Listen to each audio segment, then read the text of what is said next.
작가의 오두막에 오신 것을 환영합니다.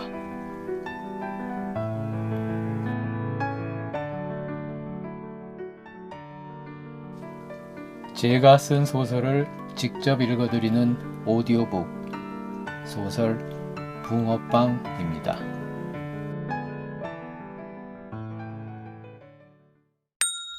재회. 우리 딸아이한테 전화 받자마자 그 길로 달려왔는데 용케 때맞춰 왔네요. 어디 다치신 데는 없죠? 강 변호사는 큰 충돌이 나지 않은 사실을 확인하고는 일단 다행이라고 생각했다. 이제 우리에게도 자세한 얘기를 해줘야 되는 것 아닌가요? 강 변호사는 다시 원래의 모습으로 돌아온 전 가짜 유학원 직원이자 현 3인조의 리더인 페인을 쳐다보았다. 모두의 시선이 페인에게 집중되었다.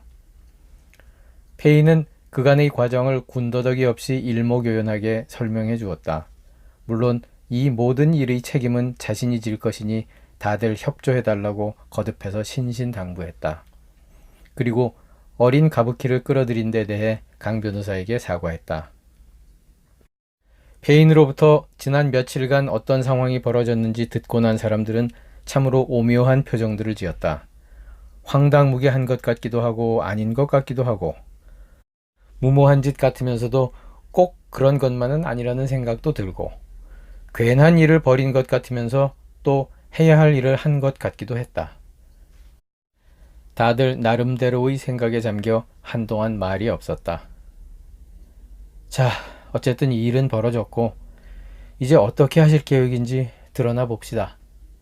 잠시 동안의 침묵을 깨고 강 변호사가 다시 페인에게 물었다. 솔직히 말씀드려서 일단 소년이 외국으로 떠나기 전에 어떻게든 엄마를 만날 수 있는 기회를 만드는 것까지만 생각했습니다. 그 다음 단계까지 구체적으로 생각할 만큼의 시간 여유가 없었거든요.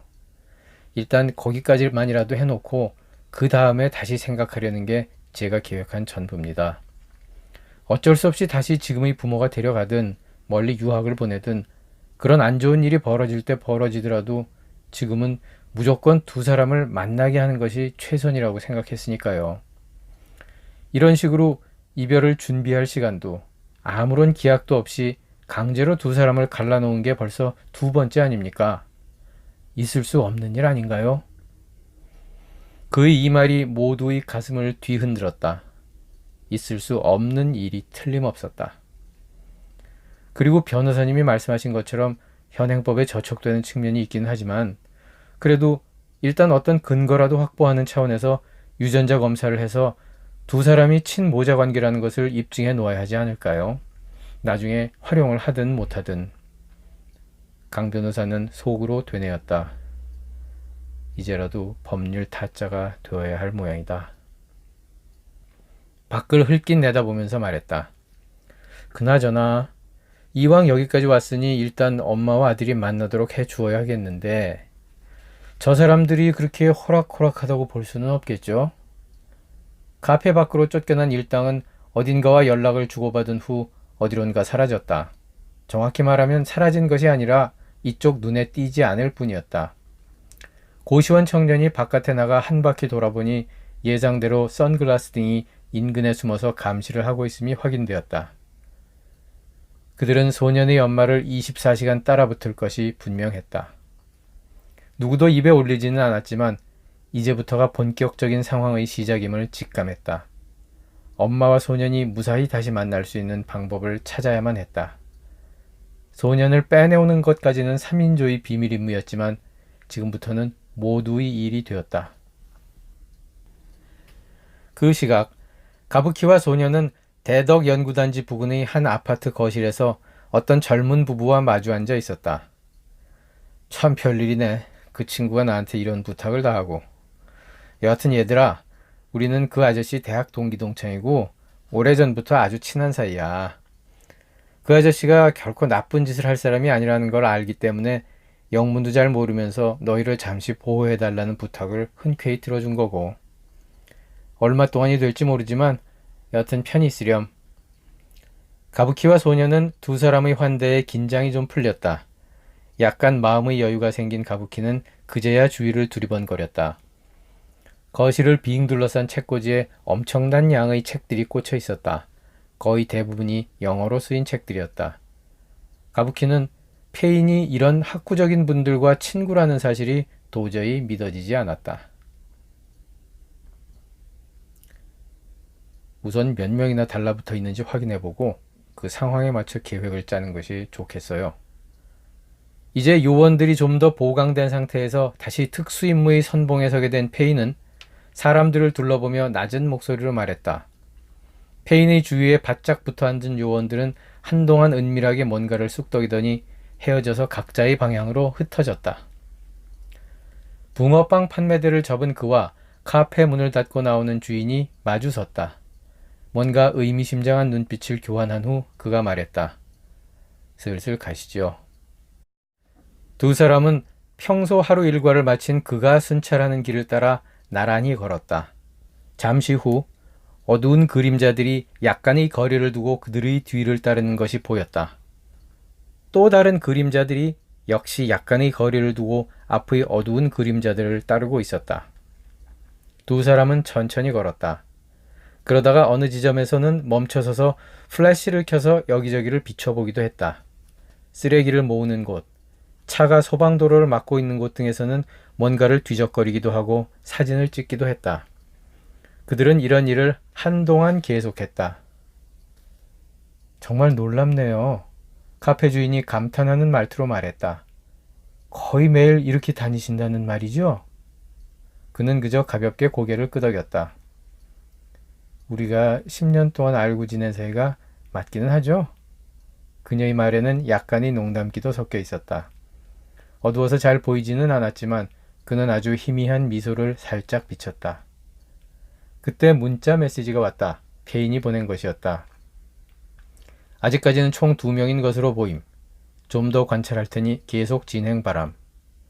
두 사람은 마주보며 고개를 살짝 끄덕이고는 다시 가던 길을 가기 시작했다. 저 힘들지 않으세요? 그의 말투답지 않은 세심함이 묻어 있었다. 뭐가요? 근래에 겪는 일들이. 그거야 뭐. 그녀는 담담하게 말했다. 힘들다면 힘들지만 당연히 제가 지고 갈 짐이니까 어쩔 수 없다고 생각하고 있어요. 다만 주위에 계신 분들께 걱정 끼치고 고생하시게 만드는 게 미안할 뿐이죠 뭐. 고생은 무슨. 그는 괜한 소리 하지 말라는 듯 말했다. 다리 안 아파요? 이 정도는 괜찮아요. 이 순찰 해보니까 은근히 재미있기도 하네요. 다음에 또 같이 다녀도 되죠? 다리 아플 텐데. 뭐 산책 겸. 두런두런 얘기를 나누며 나란히 걷는 두 사람의 뒷모습이 밥맛을 나온 커플처럼 살가워 보였다. 2명 이외에는 없는 것이 거의 확실함. 그런 것 같음. 내 생각도 같음. 페인, 오지랖, 그리고 고시원 청년으로부터 연이어 문자 메시지가 왔다. 그녀를 감시하는 사람들은 2명임이 확인되었다. 오늘이 탐색 및 정보 수집은 성공적으로 끝났다. 이제 다음 단계로 들어갈 차례였다. 그날 그는 그녀를 집에까지 바래다 주었다. 그들이 서로 알게 된 후 약 10년 만에 처음 있는 일이었다. 다음 날 밤, 카페 문을 닫은 그녀는 집 방향으로 천천히 걷기 시작했다. 오늘은 혼자였다. 골목 안쪽으로 접어들어 곧장 앞으로 가던 그녀가 갑자기 속도를 높였다. 그녀는 큰 길로 빠져나오더니 종종 걸음을 치기 시작했다. 그녀를 쫓던 검은 그림자들도 허겁지겁 그녀를 쫓았다. 본격적으로 속도를 내어 달리기 시작한 그녀는 곧 지구대에 이르렀고 그 안으로 황급히 뛰어들어갔다. 그녀를 쫓던 두 그림자는 당황한 듯 멈춰섰다. 그들은 지구대 안을 들여다볼 수 있는 인근 으슥한 곳에 몸을 숨기고 동태를 살폈다. 그녀가 경찰들에게 뭔가를 말하는 것 같더니 잠시 후 경찰 2명이 밖으로 나왔다. 김 경장과 박 경서였다. 두 경찰은 성큼성큼 그림자들 쪽으로 걸어왔다. 그림자들은 뭔가 일이 꼬였음을 직감하고 으슥한 곳을 벗어나 달아나려고 했다. 그러나 그들 앞을 가로막는 무리들이 있었다. 당신들 뭐야? 비켜! 그러나 그들은 꿈쩍도 하지 않았다. 오히려 그림자들 쪽으로 바짝 더 다가서며 몰아붙였다. 멱살이라도 잡을 기세였다. 당신들이야말로 뭐 하는 거야? 왜 한밤중에 부녀자를 쫓아다녀? 양쪽이 손을 뻗으면 닿을 만큼 바짝 맞붙었을 때 경찰들이 다가섰다. 선생님들, 잠시 확인할 게 있습니다. 경찰은 그림자들을 향해 말했다. 그림자들은 애써 태연한 표정으로 물었다. 뭡니까? 그러면서도 그들은 옆눈으로 주위를 살폈다. 여차하면 튈 작정인 것 같았다. 그러나 이미 그들의 주위로 2명의 경찰과 3명의 남자들이 에워싸고 있었다. 신고가 들어왔습니다. 웬 낯선 사람들이 밤마다 계속 뒤를 쫓아온다고 여성분으로부터 신고 접수를 받았으니까 일단 저희와 잠시 지구대로 가시죠. 일단 그들은 완강하게 부인했다. 무슨 소리요?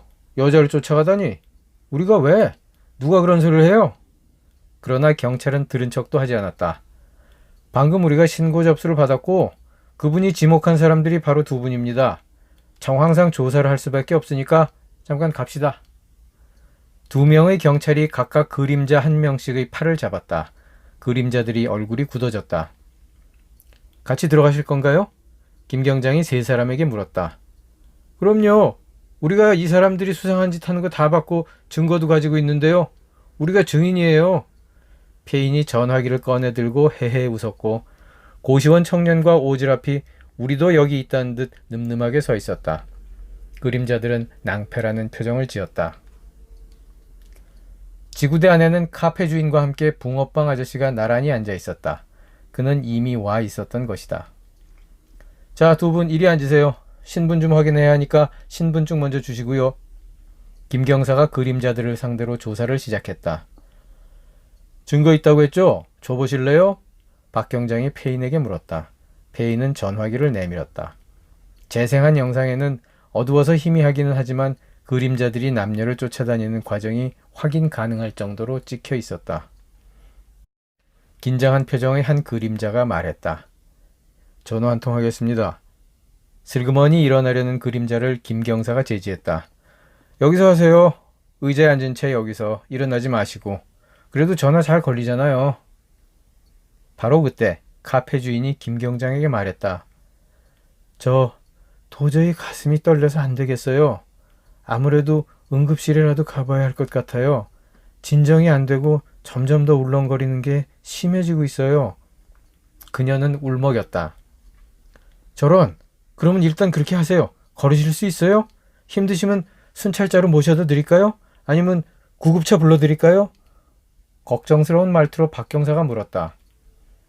그 정도는 아니에요. 괜찮아요. 병원이 바로 근처니까 걸어갈 수 있을 것 같아요. 저랑 같이 가주실 수 있죠? 그녀가 옆을 돌아보며 붕어빵 아저씨에게 물었다. 그는 당연하다는 듯 고개를 끄덕였다. 2사람은 함께 일어났다. 저 여자 어디 가는 거야? 이봐요, 경찰분들. 나한테 자기 쫓아왔다고 뒤집어 씌운 사람을 그냥 보내면 어떡해? 나도 할 말이 있는데 같이 조사해야지. 그림자가 당황하며 그녀를 저지하려고 했다. 그러나 김 경장이 그의 말을 가로막았다. 아, 상관없어요. 신고 잡은 신원은 이미 파악했고 진술도 받았으니까 잠시 다녀오셔도 괜찮아요. 지금은 선생님들 얘기를 들을 차례니까 2분만 계셔도 돼요. 목격자 진술과 증거는 저쪽에서 확보 중이고, 그러니까 가만히 앉아 계세요. 그림자들은 닥쳤던 개처럼 지구대 밖으로 나가는 2사람을 멍하니 바라볼 수밖에 없었다. 지구대로 나온 2사람은 바로 옆 골목에서 기다리던 승용차에 재빨리 올라탔다. 그 작전 기가 막히네. 운전석에서 감탄사가 흘러나왔다. 핸들을 잡고 있던 강 변호사는 작전이 제대로 먹혀든 것이 놀랍다는 표정으로 2사람을 쳐다봤고, 그는 카페 주인이 방금 보여준 연기가 놀랍다는 표정으로 그녀를 쳐다봤다. 아이를 되찾으려는 엄마가 하지 못할 일은 없는 것 같았다. 차는 대덕연구단지 방향으로 빠르게 달렸다. 그 무렵 그림자로부터 연락을 받은 귀부인은 그의 말이 채 끝나기도 전에 전화기를 집어 던졌다. 멍청한 새끼들. 귀부인은 빽 소리를 지르고는 분함을 참지 못하겠다는 듯 씩씩거리며 방 안을 왔다 갔다 서성거렸다. 한동안 그런 상태로 계속 분노를 주체하지 못하던 그녀의 눈에 책상 위에 놓인 명함이 보였다. 비서에게 전달받은 명함이었다. 변호사 강아무개. 귀 부위는 이를 바드득 갈았다.